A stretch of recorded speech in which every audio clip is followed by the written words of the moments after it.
It is 3 p.m. Eastern Standard Time, son, and this can only mean one thing. It's time to go running. Let's do this thing.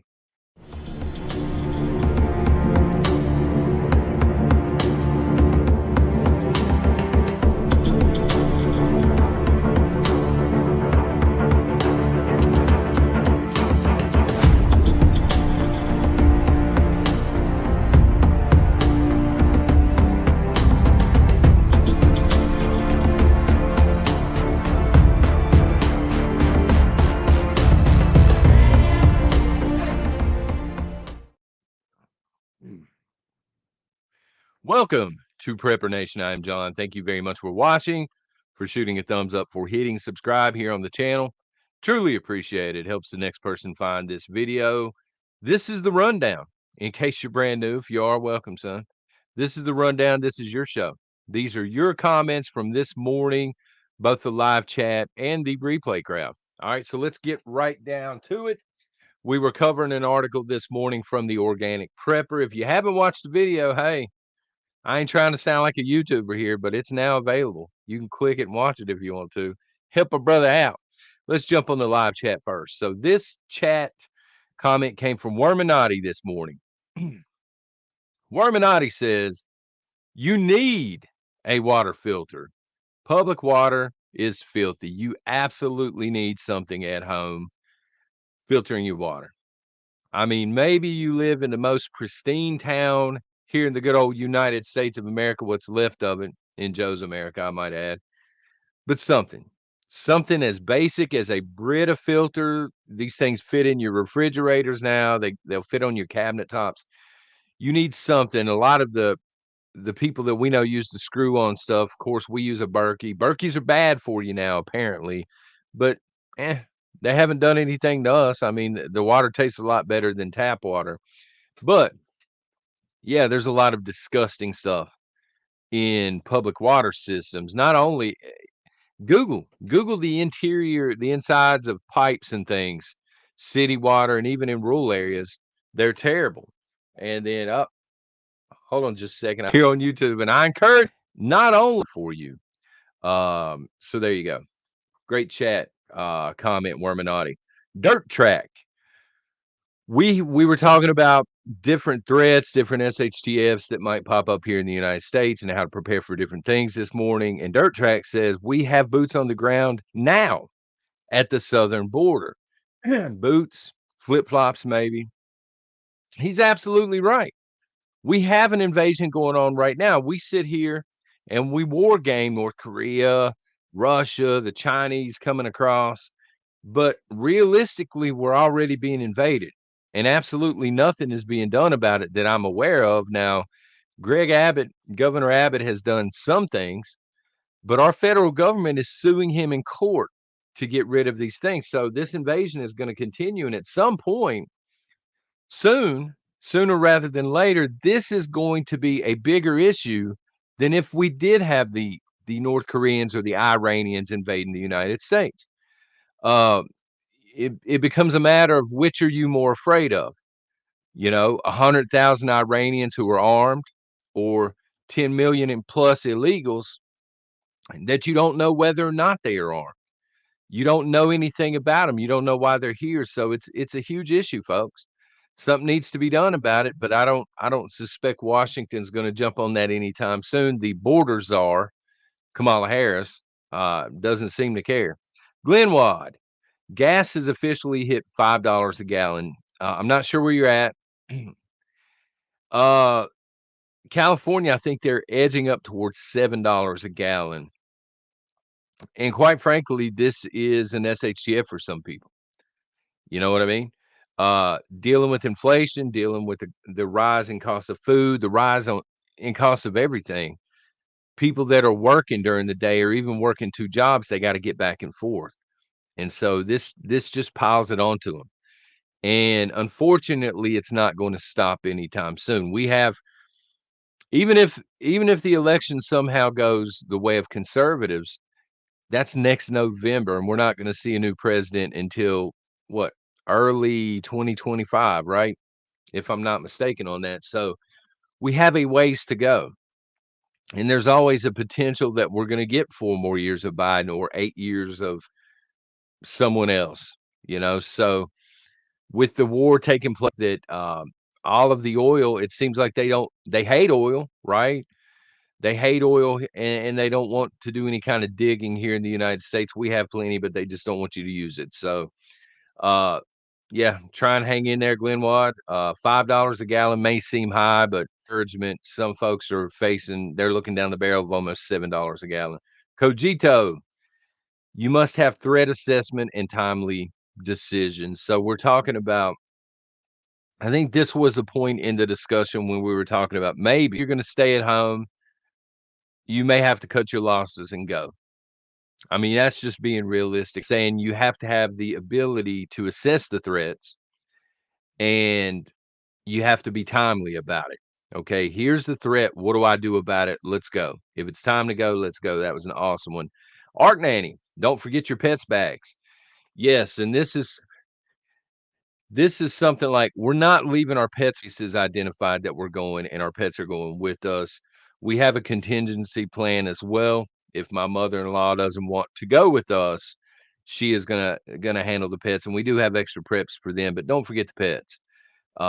They're often forgotten about in the prepping community. Excellent one. Heather McFarland, which is worse, bugging out on a foot or a vehicle? Now, she left some other stuff as well, making an argument for both, and she's right. So most people, that's the plan. A vehicle's a lot easier, than trying to walk 100 miles. But depending on the situation, a vehicle is a huge target, right? If you're in a situation where most everyone else is on foot and possibly armed, and they want what you have, a vehicle can actually be to at least be able to physically, if at all possible, stroke it out on foot if need be. And Handy Prepper, where and train its troops. That was the final comment from the live chat that I pulled. I don't know all of their training grounds, but I do know that they are training them actually here in the United States. And as I said this morning, I think I left a brief comment to that and called them loot drops, and that's the truth. They can train them wherever they want to. But when you get right down to it, a lot of the UN troops aren't from here. This is a foreign country to them. So if they have orders to put the old blue outfits and helmets and things on and go seize things, they have protocols and they have training.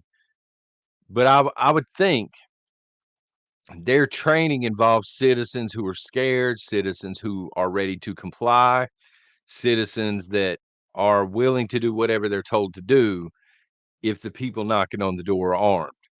I don't know that they've had a lot of training on trying to seize things from people who already are pissed at the UN and who feel like they've been backed into a corner and they have nothing to lose, if that makes sense. So this is why I call them loot drops.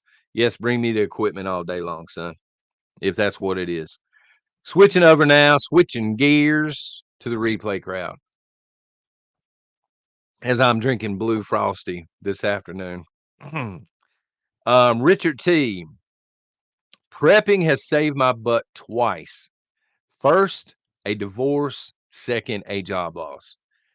Excellent comment that falls in line with this morning because we kind of get tunnel vision in the prepping community, and it's very easy to do. Seems like there's a carousel of 10 or 12 topics that are always spinning. Occasionally something will pop up, but you'll get comments and you'll say, man, why are we always talking about the same topics in this community? And it's because that's what the community is talking about. They're talking about the pandemic. They're on the nuke train and forms. You don't need there to be World War III when you look outside of the window to feel the pain of an SHTF. A divorce, especially if it's a blindsided one, you're in SHTF. Like you're in survival mode, I would argue. And the same thing with the job loss. So prepping, good to know, Richard T. Prepping has bailed this man out twice now. And neither one has been like a world ending Mad Max style SHTF. it's a personal shtf, and we're all going to face them at some point. Just another reason to be prepared. Skull and ones. Been buying a lot of gear at my local Goodwill. Goodwill for me is hit or miss. It's awesome that you're finding these deals at your local Goodwill. I think they said this Goodwill just opened. I've not found any at my local good. Interesting. It seems like anything. I know they're getting the stuff, whether it's retro games, whether it's prepping gear, nice tents. But I've had a couple employees tell me when they're picking through in the back and they identify stuff that's worth more than your average junk, so to speak, they keep it back and they sell it online on eBay. So I'm glad you're finding deals. Find one for me, brother. Barbara D. Um, I fall into several categories as a prepper: food, medical, canner, and that's awesome. We were talking about what kind of prepper you are this morning, and that you're going to have that crossover. You know what I mean? Like I have gear, but I try to stay informed and things like this. I'm a stacker to a degree. Um, yeah, I mean, you're gonna have that crossover. Nobody's gonna be pigeonholed into, for example, if somebody is a full-blown homesteader, they may also be a gun prepper, and there's nothing wrong with that. There's nothing wrong with being more than one. It In fact, I think that that would be an advantage. So that's awesome. Sankin 88, such a great comment. Such a great comment. I'm gonna speak on this, um, as a third party, because it's really hard for me to speak on this topic, okay? Because it's one of those things where if you're not living it firsthand, you probably don't know. But I'm going to give you my advice, my perspective from the outside looking in. Sankin 88 said, "It's so hard to make a plan because I'm a mom with a special needs child." So, my number one, number two, and number three plans would be stay at home, stay at home, stay at home. Try not to move the environment around if at all possible, okay? I would focus on being able to hide things that I need to hide in case of confiscation or martial law, okay? Can you hide things in your home quickly to where they're not gonna be found? Um, Now, should the need arise to bug out, it is in my opinion, if I had a special needs child, I'm not pulling this kid into the woods to survive. This is just me. Y'all let me know in the comments, if you don't mind. But for me, bugging out in that scenario is wildly different. Okay. So I will have identified friends or family that live outside of my area that I could basically drive to and be in a more controlled environment with this child. So it's not such a shock to them, or even a hotel. I know this sounds crazy bugging out to a hotel, right? But we see it a lot in hurricane season. If a hurricane is coming to Florida, you will see a lot of people driving out of Florida, seeking shelter in hotels, finding a decent hotel, kind of riding out the storm. All right, same concept. If you're in Portland, I'm not picking on Portland. I'm just saying I'm not sure where you're at, to be honest with you, ma'am. But if you're in Portland and you see the chaos beginning to erupt, and you have time, which you should if you're paying attention to news and things like this and staying informed, you should have time to grab bags that are already ready to go, put these in a vehicle, get out of Portland, drive a few 100 miles away, stay in a decent hotel, put this kid in a more controlled environment, again, where it's not gonna be such a shock to him. But that's me on the outside looking in. That's the best I can do advice-wise because, again, I'm not in that situation. That is a tough one, but an excellent question. Catwoman. We have a celebrity in the house. Catwoman. Who was that? Holly Berry, son? Something like that. Poor planning on your part does not constitute an emergency on my part. It's funny how that happens. It's funny how the unprepared panic. It's like a game of musical chairs when it hits the fan. beginning of pandemic, for example, totally hits the fan. Everybody's panicked.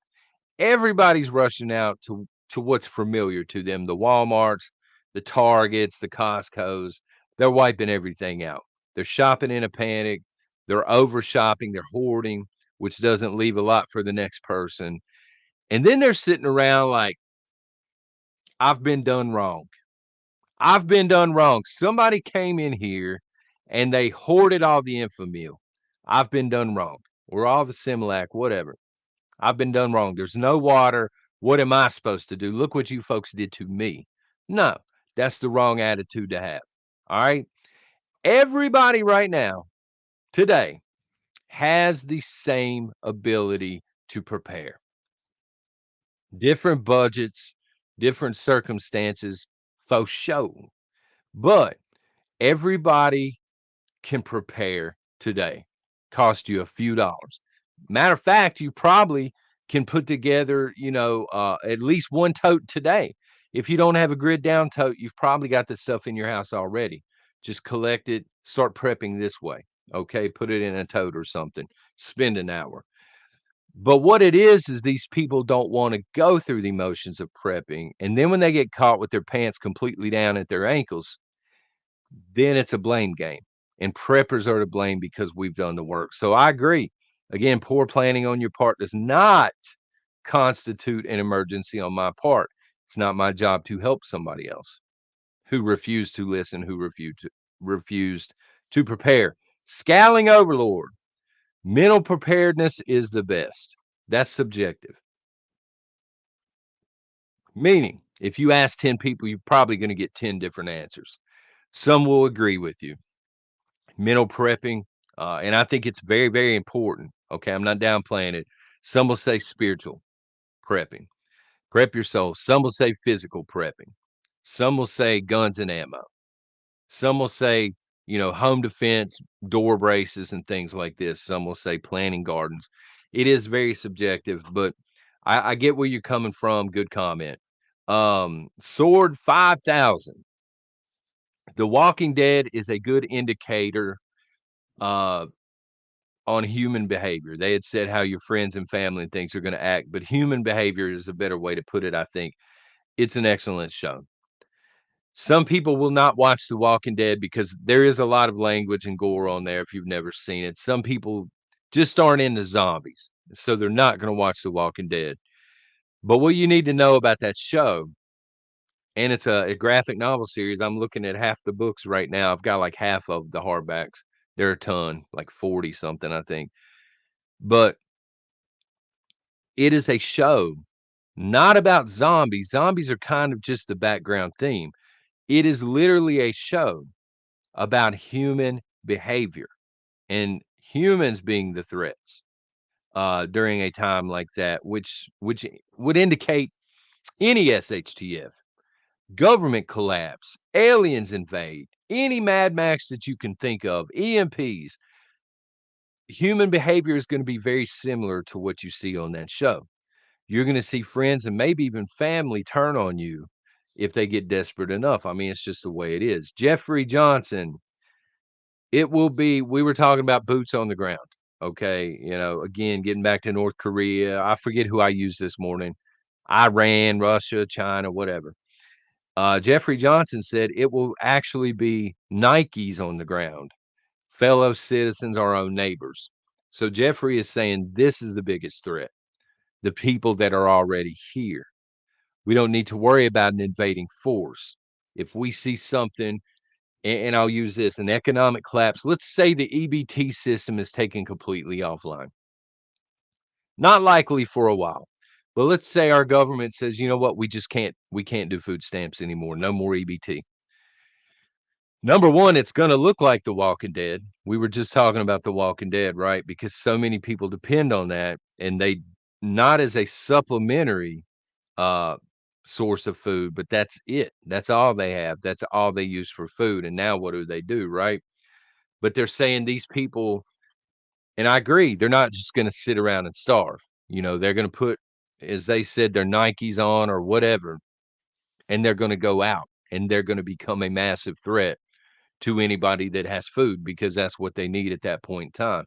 Um, Fellow citizens for sure, our own neighbors, maybe. Do your best to vet your neighbors, do your best to talk to your neighbors and get in good with your neighbors. It's still not gonna guarantee that they're not gonna become bad people, but you can work together, in a time like that because there is strength in numbers. But anyway, y'all let me know what you think in the comments, and have a blessed weekend, folks.